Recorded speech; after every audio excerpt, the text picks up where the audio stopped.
Okay, leaving Delano at about 6:45 or so, and making my way through the shops at Mandalay Place. Next stop is Luxor. All right, it's only 6:48 now. I'm already in the Luxor lobby, shaped like a pyramid. Very cool. See what's next. All right, I made it through ancient Egypt. I had to take off my jacket. It's getting kind of warm. I'm supposed to be headed to Excalibur now, but I found myself in a mall from 1988, I think. All right, it's about 6:58 now. I am in Excalibur. I'm appreciating the days of yore, if you will.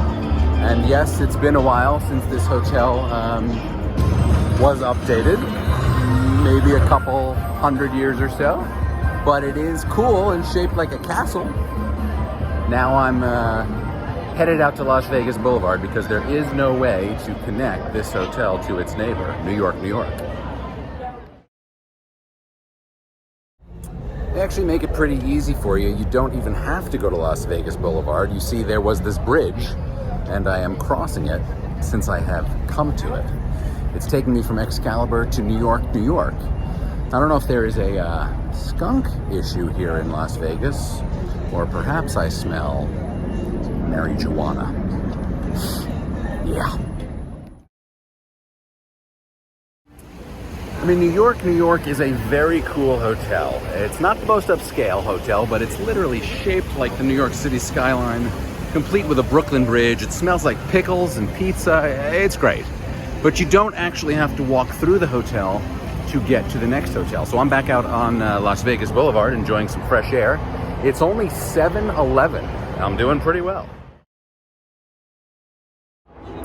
Okay, it's now 7:18 and I just passed Park at MGM. I suspect most people pass Park at MGM. It used to be called the Monte Carlo. Don't think there's a big draw to it, although it does have Italy. And I just peeked inside and it's very busy, so I stand corrected. There are people that go inside that building. But now I'm headed toward the center strip where most of the action is. This is gonna be exciting.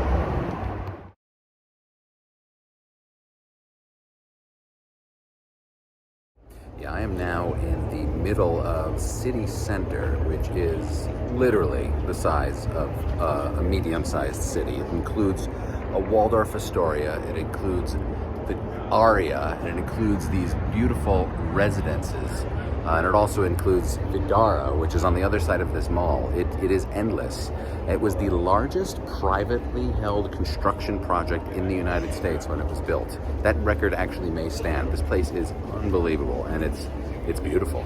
And it's actually kind of quiet right now. Time is 7:29. If you're able to resist the temptation of the shops at Crystals with Tiffany, Gucci, Fendi, Prada, Louis Vuitton, then you will ultimately get to Cosmopolitan, which is where I am now. It's a lot of people's favorite hotel in Las Vegas. It's not mine. I mean, it is beautiful. There is no question about it. It's dripping with pretty. But for me, it's still a little generic, you know? There's no ancient Egypt. There's no castle. There's not a lot of character. It's just beautiful. All right, the time is 7:36. Let's see how we're doing.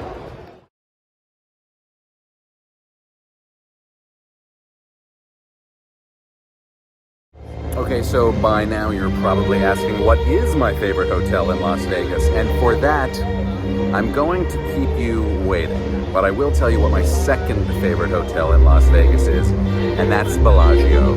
Why?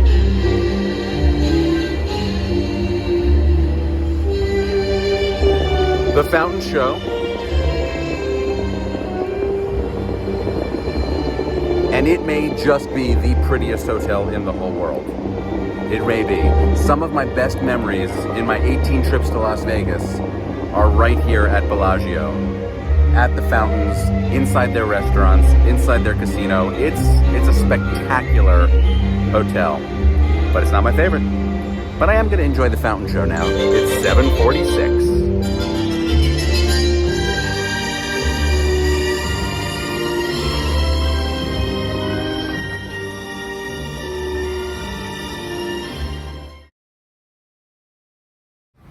All right, the time is now 8 o'clock on the nose, and I'm in front of Caesar's Palace. Now, I've been in front of Caesar's Palace for at least 10 minutes, and there's probably still 3 or 4 more minutes to go of me being in front of Caesar's Palace. It's got a huge footprint, and it's one of the most iconic names in Las Vegas. There are challenges with it for me, though. It's something like 5 different towers, and I've stayed there before. So, unlike some of the new builds where they have a central elevator corridor that sprawls out into several wings, this is like 5 or 6 towers with just one lobby. So if you get to your room and your key is demagnetized, you're not going to the reception that night. It's another half an hour at least before you can get back to the lobby and back to your room. So, challenges, yes, but they also have some of the best entertainment in all of Las Vegas. Something to be said for that. Hey, look, I'm still in front of Caesar's Palace.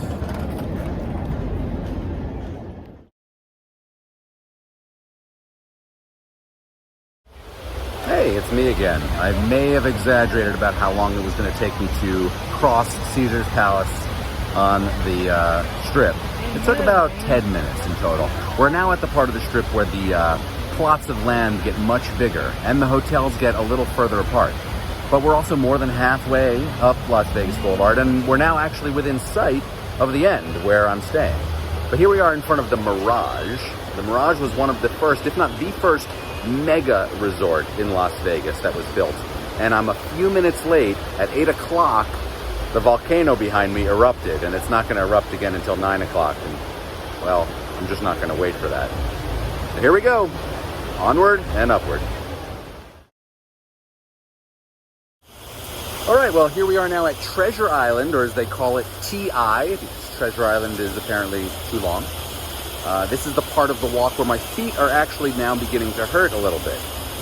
But rest assured, I am going to complete this. Now, Treasure Island's kind of cool. They have pirate ships here right out front, and they used to have real pirate fights a few times every evening, maybe even on the hour. They don't do it anymore, and I'm not sure if that's because of the pandemic, or if pirates are not politically correct, or if there's just not enough demand for it. But I kind of like this hotel. I think it has a lot of character, a little bit under the radar, and a lot of fun.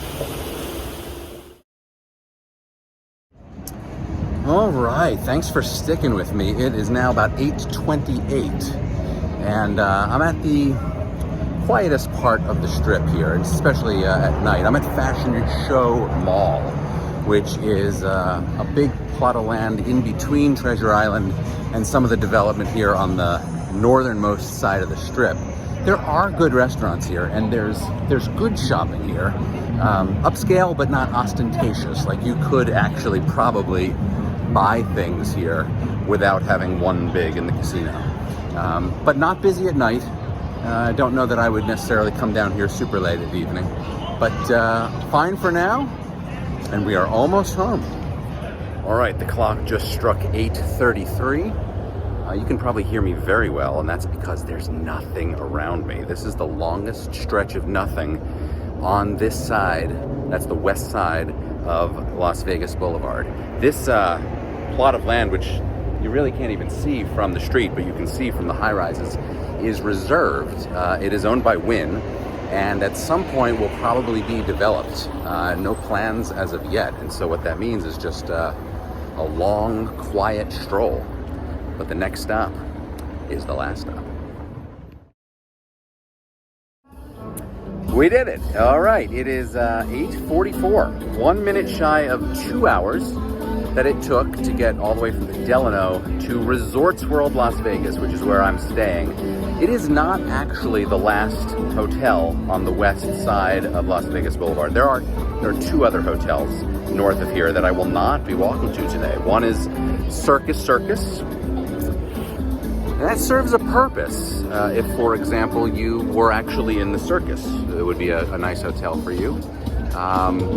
Beyond that, not sure. Beyond that is Stratosphere, which is pretty incredible. It's the tallest structure in Las Vegas, and there are rides at the top. There's a slingshot ride and there's a roller coaster way atop the tower. But it is a hike even from here.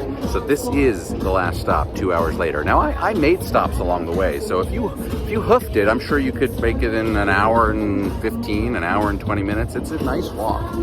Resorts World is interesting. It's a Hilton branded product. There's a Conrad, there's a Hilton, and there's a Crockford's property all within one.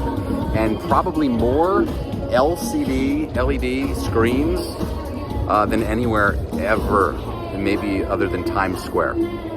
It is bright here, and I have a room that is facing one of those screens, so if you don't use your blackout shades, it is daytime all the time. Anyway, a cool hotel. It is the newest hotel on the Strip, but again, it is, for me, a little cold, a little generic. It's very sleek and very pretty, but doesn't have a lot of that character. Oh wait, I almost forgot. We're at the end and you don't know what my favorite hotel in Las Vegas is. I'll give you a hint. It's over my shoulder. Yeah, it's the Wynn and Encore. And that's on the east side of the Strip, so it wasn't part of today's tour, but it is my favorite hotel in the world.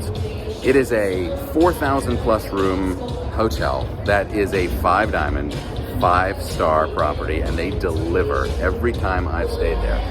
It's also the nicest smelling hotel I have ever stepped foot in. I go there just to smell it. In fact, yesterday morning for breakfast, I went over there just so I could inhale a few times. I've purchased the scent of the Wynn for my own office at my house. It's called Asian Rain, look it up. You can buy it at the Wynn Home Store. I digress. It's beautiful. It's my favorite. It's my number one. And if you have an opportunity, stay there. But thanks for joining me. It's now officially over to 2-hour mark. I am headed inside, maybe to lose a little bit of money, maybe to do a little bit of work. But it's great being with you. Take care. Bye.